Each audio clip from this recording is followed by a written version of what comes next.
On an afternoon in November 2007, a corporate jet waited in a hangar at Salt Lake International Airport. Its 4 passengers, scientists and executives from a global pharmaceutical company, were locked in negotiations with 3 men in a nearby building. They started getting on the phone about noon back east, and they kept doing that, and about 2 o'clock they walked in the room and said, okay, we're convinced you've got something here, and it's significant enough that we will write you a check big enough that you won't want to talk to anybody else. We said, we'll call you tomorrow. And we immediately adjourned into our conference room again to discuss the offer that they'd put on the table. How these men came together and the decision they made that day is the story of Asea Genesis.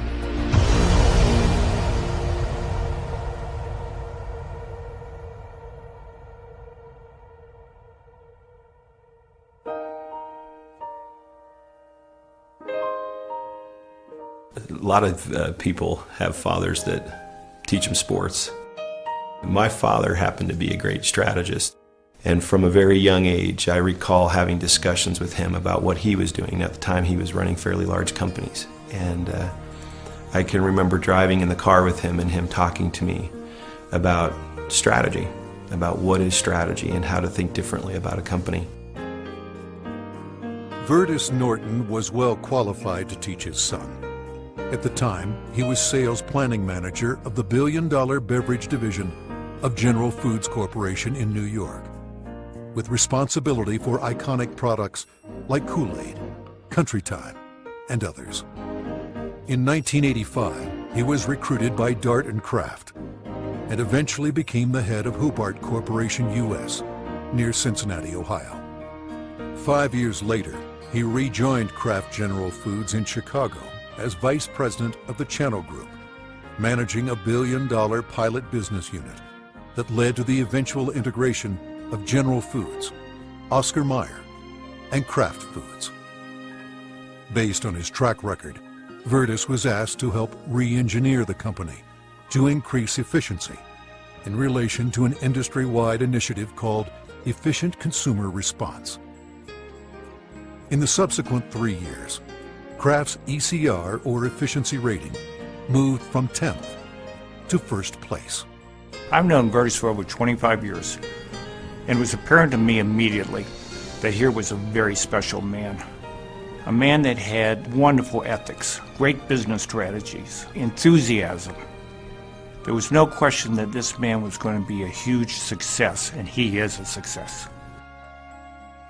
Vertus retired from Kraft at age 57 and moved to Park City, Utah. We thought he would take retirement seriously. He did not. Shortly after doing some service for our church, he was asked to run a biotech company. He had a lab in Southern California, 5 PhDs reporting to him, a series of master's or graduate students as well, all doing work for him there. And he ran that for 4 years, and we thought he was done. But Vertus Norton was not done. Through his son Tyler, Vertus was introduced to another biotech company and invited to become a member of their board.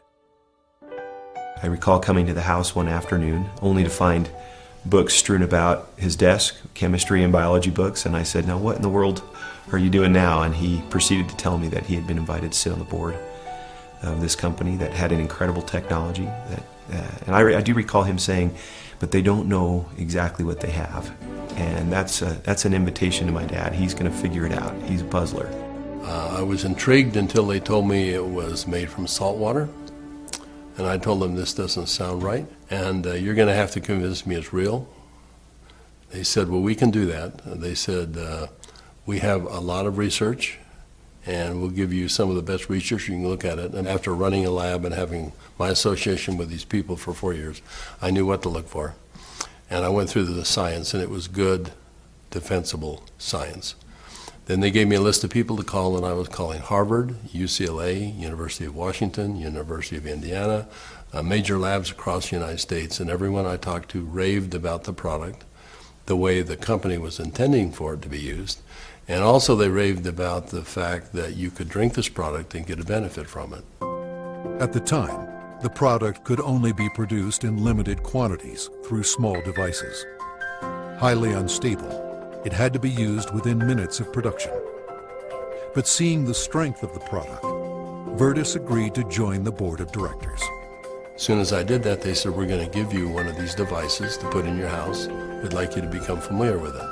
I started drinking the product that was made in this device, and my thinking cleared up. I had more energy. I felt better than I had for years, and now keep in mind I was in my 60s at that time. And I thought, holy cow, what is this? So I went to the first board meeting and found out that they were flat out of money. They were $1 million in debt. We said, let's see if we can help them find money. We tried for about 90 days, could not. Eventually, the company folded, and they actually merged it with another company, an energy company. And when that happened, that company started selling off assets. Meanwhile, a family in New Hampshire was embarking on a major change. Jim Pack had been a highly successful consultant in the telecommunications industry. His son, Joe, had secured a position on the United States ski team. Wanting Joe to achieve his dreams, the family moved to Park City to allow Joe to train with the U.S. freestyle team for the 2002 Winter Olympics. So I'm living in a subdivision in Park City, Utah, and after a few years, another gentleman moves in a few houses up from me. This gentleman was named Virtus Norton. Now, Virtus and I became good friends, and actually we became good golfing buddies. I quickly came to realize that Virtus was something special in terms of his training, his business skills, his analytical ability, his integrity. Everything about Virtus was so much better than any executive, including governors or attorney generals, that I'd ever worked with. He was so competent. I was impressed. I made the decision on the golf course as we golfed, week after week. I said, I'm going to do something with this guy. One day we're golfing on the Park City Municipal Golf Course, and he's saying, I'm sitting on the board of this little company, and they've got a terrific product. I use the product. I've just found phenomenal results with this product, but the company's really mismanaged.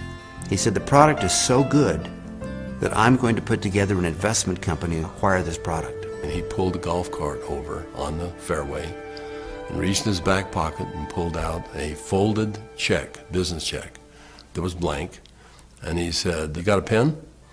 And I handed him a pen, and he wrote a very big check. And he said, let's go do this together. And I said, are you crazy?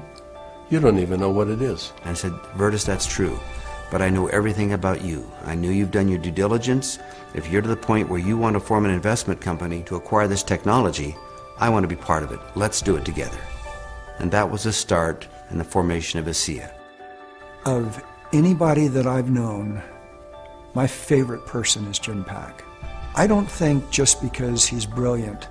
I think it's because he has drive and he engenders trust and confidence. And so we started down the road together, and over the course of a year we discovered what the product was and why it worked. We developed what's called the mechanism of action. They discovered the product was based on redox biochemistry, a new field of science that emerged near the beginning of the 21st century. Redox signaling is a function central to all forms of life.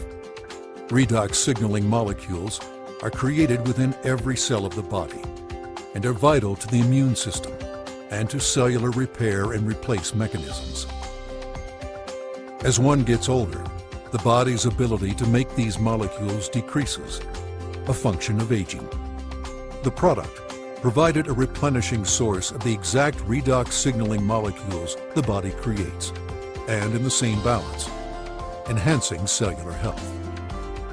Knowing the product's shelf life was essential, Virtus and Jim challenged a team of researchers, including Dr. Gary Samuelson, to find a way to stabilize the product. We didn't know if it could be done, and we bought some equipment and kept making product over and over and over again, and we'd run it through the computer. And finally, after months, he finally came in and said, I think I've got the product stabilized. And we started testing it and found out that he had, in fact, stabilized the product. After stabilization had been achieved, Virtus and Jim met with a group of university scientists. We had told them that we had stabilized this mix of molecules, and they said, no, it can't be done. And we said, no, we have done it. And they said, no, it can't be done. And they were so adamant that they were slapping the table. And we said, well, wait a minute. We'll come back tomorrow and show you the product. So we took the product back the next day. Said, this is stabilized redox signaling molecules, both positive and negative molecules in the same bottle, stabilized. And they said, how in the world did you do this? So one of the big breakthroughs is the fact that we can stabilize molecules that you're not supposed to be able to do that. The molecules in Asea are supposed to be fleeting. They should all return to salt and water in just a matter of minutes, and they don't. Meanwhile, Vertus's son Tyler had arrived at the pinnacle of his career in the financial services business. His father took occasion to explain to him the technology he and Jim Pack had acquired. He said to me, this is the product. He reminded me it was made from salt and water, and I was very concerned.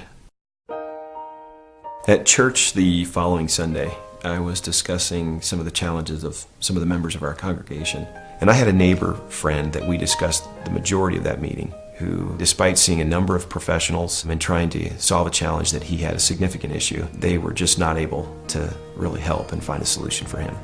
And it was then that this product popped into my mind. I wondered and asked, despite my doubts, could this help? Could this make a difference for him? I called Dad, and he said, of course it will help. Now, I didn't have that conviction at the time. He did, and he was willing to get some of that product. We got that product to my neighbor. And from that point forward, I felt confident that I had done my part. And given that I was still doubtful and even fearful, I kind of washed my hands from it. I think it was 3 months later when I received a phone call from the leader of our church. And he said, are you sitting down? And I said, don't start a call like that. What's wrong? And he said, this is good news. Are you sitting down? He proceeded then to tell me that he had just received some very good news, that my neighbor, whom we had given this product to months earlier, had received word that he was in fact improving and had improved a great deal. Of course, the question going through my mind was, well, did he drink this stuff? And that was what my church leader told me. He says, that's why I'm calling. He drank all of it, and he's confident that it's had a huge effect on his situation. I called my neighbor, and I needed for him to tell me what he had experienced. And he was quiet for a minute, as I recall, and said, do you have any idea what I think this has done for me and for my family? He began to tell me things that I've now heard multiple times over from people across all of North America, and how this product helped him and made a difference for his family. Frankly, this was a problem for me.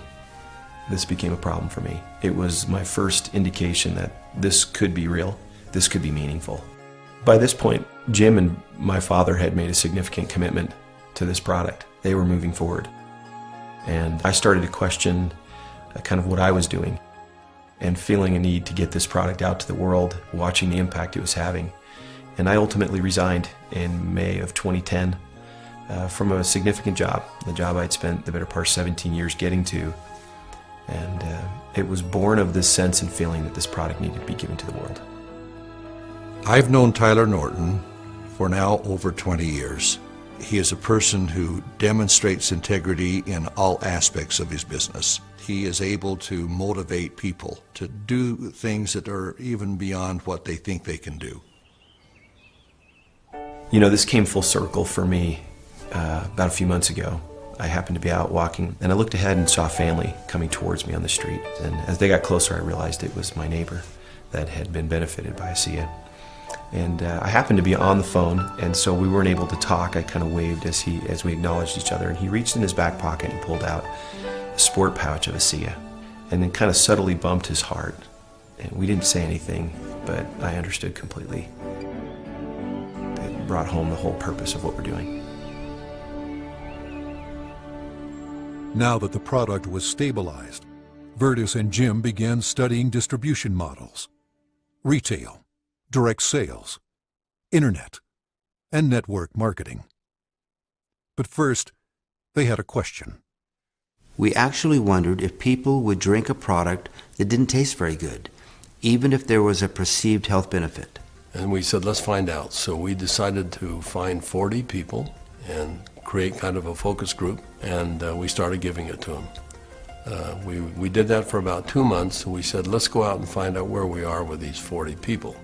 So when we went out and contacted them, we found out that the 40 people had turned into 135, and the product had been shipped to 20 different countries without our knowing it. And we said, well, we've got the answer we wanted. People will, I think, buy this product. When they determine that there is a perceived health benefit, they'll buy it. But in the meantime, we had contacted a friend, someone that Jim Pack knew and we had played golf with. And he was running a very big pharmaceutical company in New Jersey, about $10, $11 billion. And he finally agreed to send a group of people out and spend some time with us and see what we had come up with. So 4 people flew out on a plane, and we met in the conference room we had on the west side of the city for the better part of a day. We spread out all of the research that we had out on a table. And these gentlemen asked all the right questions. They thoroughly went through all of the science that we had, and as they do that, they'd call back to their headquarters and ask questions. About 2 o'clock in the afternoon, they came to us, and they said, we think you've got something really special here. We're going to write you a check that is large enough that you don't want to talk to anyone else. But there's a catch. And I said, what's the catch? And they said, you've got to shut it down. And I said, shut what down? And they said, you've got 135 people on this product right now. Shut it down. People have problems all the time, and they deal with them as best they can. You're going to have to walk away. And that kind of took us back a little bit. In fact, I said, that seems a little harsh to me. And they said, you want to work with us, you walk away. We said, well, we'll let you know. So we ushered them out of the building, and we huddled around the conference table. We came to realize that this had changed for us from a business play to something very important. This was a cause. This was a responsibility. We'd seen too many people helped by this product. We realized that the only option before us was network marketing. And in that conference room on that day, we made that decision to form a network marketing company. Asea LLC opened its doors for business in July 2009 with just a handful of independent associates. Today there are tens of thousands, and their ranks are growing exponentially every month. In 2012, the company announced its entry into Europe, the first of many international steps to come. Every company has a vision, but for Virtus and I, our vision is just a little bit different given our age. This is not about making $1 million. This is about changing 1 million lives. One of my fondest memories is of a Meet Asea meeting that we held in Lexington, Kentucky. We had a huge group of people that came, very impressive group, and a lot of people coming up talking about what Asea had done for them personally. But at the end of the meeting, they invited me to come up and gave me a small treasure chest. It wasn't very big, but as you open up the treasure chest, it's filled with letters of gratitude and thanks. It meant a great deal to me. So we came back to Salt Lake City, and I asked our people to go out and find a treasure chest, which we have done, and we have it in the office, and we continue to add letters to it. I have the privilege of going around the country and talking to people about this product. And it's not uncommon at the end of a meeting to have a group of people line up and want to tell me and really thank me, but more thank my dad and Jim for what they've done. And as they tell their stories and I get a chance to look into their eyes and sense their sincerity and the realness of what this has done for them, more than once I've had to step out of the room and find a corner in a hotel somewhere where I could compose myself and get myself in order after hearing how sincere and thankful they are for this product. You know, we started off looking at this as a business opportunity, and as we progressed, it became more of a sense of purpose, but it's much more than that. We're creating a culture here. We're creating a family. I believe that the heart and soul of this company is represented in our associates. Our associates becoming is as important to us as them making an income. I don't believe you build checks. I believe you build people. And perhaps one of the greatest blessings of my time here at Asea is embodied in these marvelous, enriching relationships with wonderful people. People that are desirous to improve their lives, share something meaningful with others, make a difference in the world, and become more.